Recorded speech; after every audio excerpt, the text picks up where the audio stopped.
Hello, Harrell Realty Group viewers. Welcome back to another awesome video. So today I want to talk about what you should understand when you get ready to purchase your first home. So pull up a chair, pull out your notebook, because you're about to get some valuable information to help you through the process.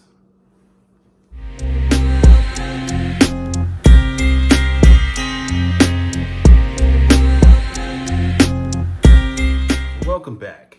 I first want to say that being a real estate agent and wanting to be someone's trusted advisor, I have to understand that purchasing a home is by far one of the biggest financial transactions my clients will make. And if I don't take the time out to understand that, I think I miss out on being able to build a key relationship to helping my clients be able to find the home that they actually want and have dreamed of having, that they feel that they can grow into and be able to raise a family with, if that's what they want to do, or something that just makes them feel at peace when they come home. So I make it a point to sit down with my clients first and understand these things. And as I'm understanding these items as far as what it is that makes them tick and their motivation behind them wanting to own a home, I then break down the process for them. And the first step is normally them needing to understand their purchasing power.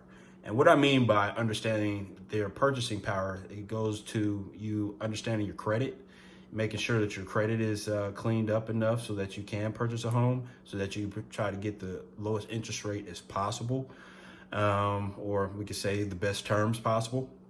You want to have all of your taxes in order. Even if you're a business owner, you want to ensure that all your taxes are up to date and current, and that you are profitable, that your business is profitable, I should say.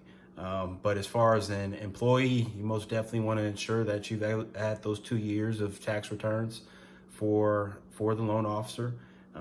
But once you have all this information, all these financial documents for the loan officer, he's then going to spit you out a pre-qual letter if you do qualify for purchasing a home at that time.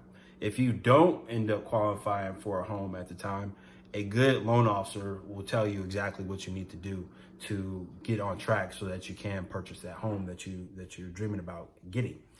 And they could go from trying to get a couple of credit cards off of your credit card limits off of your credit by lowering them, so that your debt to income ratio isn't out of whack with your income.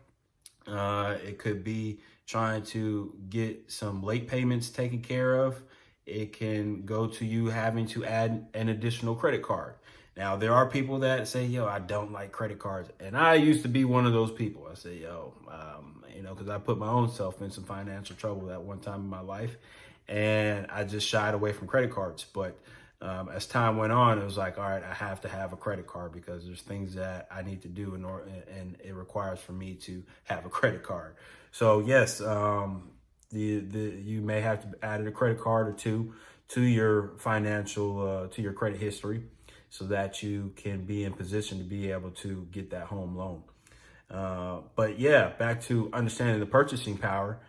Once you have that document, that then gives you what it is that you need to know about the kind of home you can get, the area that you want, that you can be in, and understanding your budget in regards to how much you want to pay per month.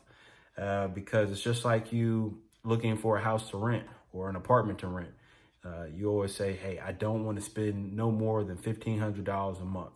And it goes the same thing when you're purchasing a home. Now, you may end up qualifying for $2,500 a month. It may say, hey, you can pay $2,500 a month for this $300,000 home. And you may be like, all right, well, it's nice to know that I can pay that, but I don't want to spend that much money. And which is smart. You want to at least put yourself in a position that if things happen to go wrong, as far as with your income, you're actually in a position to still be able to take care of it and comfortably without having to stress yourself out. So there was a time back in the early 2000s when people were like, oh, I qualify for a $500,000 house. and they go out and they find that $500,000 house, and they realize after a certain period of time that it's just way too much money that they're kicking out. It goes to the term of being house broke. So I don't ever recommend my clients becoming house broke.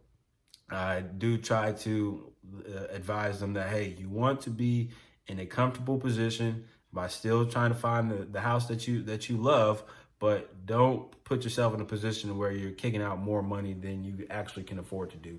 You always want to try to be in a position that if things go wrong, you can still be able to take care of the note and anything else that you need to take care of because you were putting money to the side. And I guess, as I'm sitting here talking about it, that's a good tactic to take. If they tell you that, hey, you can pay $3,000 a month for a home, and you realize that's not the amount that you want to pay per month, come up with the amount that you want to pay. If it's $1,500 a month on a home, that's what we're going to find is the home that you can pay $1,500 a month for that you enjoy, and you can put the other $1,500 into the bank. And that's going to add you up quite a bit of money throughout the course of time, so that if things start to hit the fan, you have money in the bank to live off of until things get better. But yeah, so that's the first thing that I always want people to understand before they want to start trying to go out and start searching for homes, because window shopping can be a big pain, and for yourself, it can be frustrating for you, and it can, potentially give you a judgment on what it is that you want that you possibly can't get at this time. So I would always suggest, find out what your purchasing power is first, so that it makes things easier when you go out here to start searching for homes. The next thing that I end up talking with my clients about is, hey, brainstorm what kind of home it is that you want in the area. Just go ahead and start itemizing all the things that you want, the kind of kitchen you want. Do you need a backyard? Do you want a single family detached home, which is a freestanding house? Or do you want to be in a townhouse? Or do you want to be in a condo? Is there, do you need a 2-car garage? Do you need it fenced in? Do you want brick siding? So there's a lot of different things to think about and also 3-bedroom. How many bedrooms do you want? How many bathrooms do you want? Do you need a basement? Does it need to be finished? Or can it be unfinished? So these are just things that you want to stop and think about, and also think about what items you don't have to have, because you may not be able to get all these items into the home that you actually qualify for. So just try to be flexible on some of those things. Also, as far as the area, is it a particular school district that you want to be in? Is there a certain part of town you want to be in? You want to be closer to friends and family? Do you need to be closer to the freeway? Do you want to be closer to work? If you're married and you work in 2 different areas, is there a happy medium for the both of y'all? So there's a lot of things to sit down and think about while you're getting your purchasing power under control, because these are things that helps us real estate agents be able to identify the things that makes you tick and makes you happy in a home, while we're showing you homes and while we're actually doing our homework, trying to find the home that actually works best for you. So be sure to take the time out and brainstorm those things for yourself, and understand which areas you can be flexible with. Very important. And the next thing is getting the money together. And what I mean by that is there's other things that you have to have funds for. And it's almost like you putting down your deposit on the apartment. Now, it may be more, it may be a little more than a standard deposit, but I know that some deposits are, when you're renting homes, sometimes they want the deposit plus first and last month's rent, which could end up going to about $4,500, and if not more, all depending on the type of home that you are renting. So just look at it as that you want to have this down payment money set aside, so that you can, one, take care of the earnest money, which I'll explain shortly. There's going to be a home inspection that you have to do. There's going to be the appraisal that has to be paid for, and also closing costs, and also the actual down payment of the home. Now, I didn't say the down payment of the home first, just because you can get down payment assistance. There's plenty of down payment assistance available out here. And I don't like to get people stressed out and worked up about that. But if you already have money saved up, then that's not really that big of a problem for you, or I would say much of something for you to really think hard about. But you most definitely want to have your earnest money together, which is basically you end up giving probably about 1% of what the home value is that you're offering. And it can range from $2,000 to maybe $3,000. It all depends on the size of home that you are looking to purchase. So, but the earnest money, as I was saying, is pretty much saying, hey, I'm serious about purchasing this home. I'm willing to put up this earnest money of $3,000, just to let you know that I'm serious about purchasing this home. And I'll go into depth on another video in regards to how to protect your earnest money and what allows you to get your earnest money back. So that you don't really have to ever worry about losing it if you decide to back out of the deal. But there's time frames as to when you need to make certain decisions. And I'll get into that on a different video. Also, as I said, the inspection, there's a home inspection that you'll have to do, and that can run from, a couple $100s.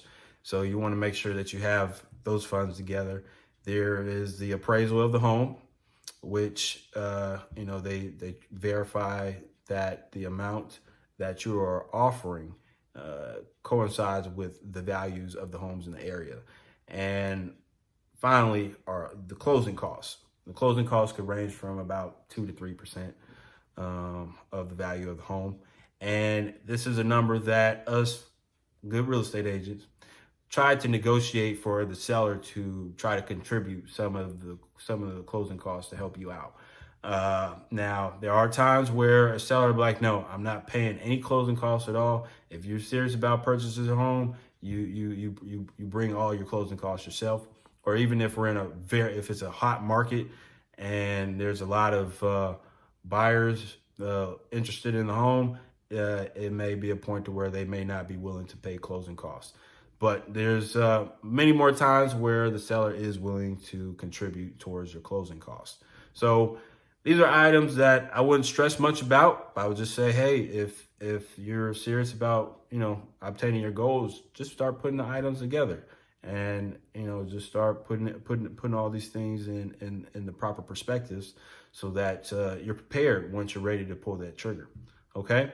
So I hope this information helps you out with moving to the next phase of home ownership.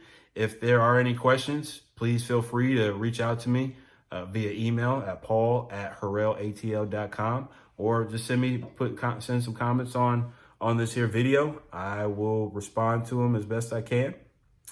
And also feel free to follow me on my other social media outlets. I am on Instagram at Harrell Realty Group. I'm on Facebook at Harrell Realty Group. And as you know, I'm also on YouTube at Harrell Realty Group, which is HARRELL Realty Group. So please subscribe, share, like, all these good things, and promote it to those that those loved ones of yours that that are in the process of looking to buy a home or have goals of wanting to buy a home, and even those that are currently renting. I'm pretty sure, me as a friend, I always want to make sure my friends that are renting homes, I want them to be in a position of owning a home as well. So please share this video as much as possible. All right. So once again, it's Paul Harrell with Harrell Realty Group. I'm here to make home ownership a reality. So feel free to subscribe again. All right. Talk to you soon.